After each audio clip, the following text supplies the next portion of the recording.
Top quality और consistent performance के लिए सिर्फ सिल्वर पंप्स। टॉप क्वालिटी और कंसिस्टेंट परफॉर्मेंस के लिए सिर्फ सिल्वर पंप्स, नाम याद रखना।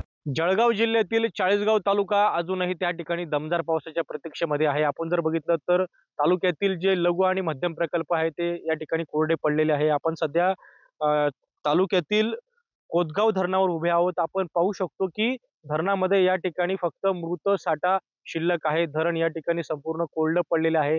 डोंगरी नदीवरील हे दुसऱ्या क्रमांकाचं त्या ठिकाणी धरण आहे। त्याच्या आधी या ठिकाणी पाटणा जे वलठाण धरण त्या ठिकाणी येतं, त्याचबरोबर कोतगाव धरण असेल किंवा मुंदखेड्याचं धरण असेल, त्याचबरोबर चितेगावचं धरण असेल, हे जे धरणं आहे मध्यम त्या ठिकाणी कोरडे पडल्याचं पाहायला मिळत आहे। सध्याच्या स्थितीमध्ये धरणांमध्ये फक्त मृत साठा त्या ठिकाणी शिल्लक आहे। एकंदरीत मन्याड धरणामध्ये देखील 12% जलसाठा त्या ठिकाणी शिल्लक आहे आणि कुठेतरी आता शेतकरी असेल, नागरिक असेल या ठिकाणी मध्ये चिंतेत पडलेला आहे। समाधानकारक पाऊस या ठिकाणी 1.5 महिन्यामध्ये झालेला नाही।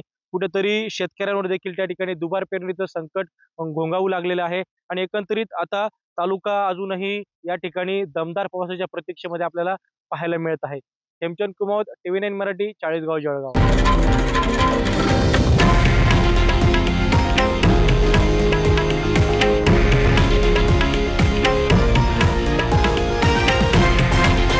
हे आहे देशातील नंबर 1 न्यूज नेटवर्क आणि आपण पाहत आहात TV9 मराठी, एकमेव।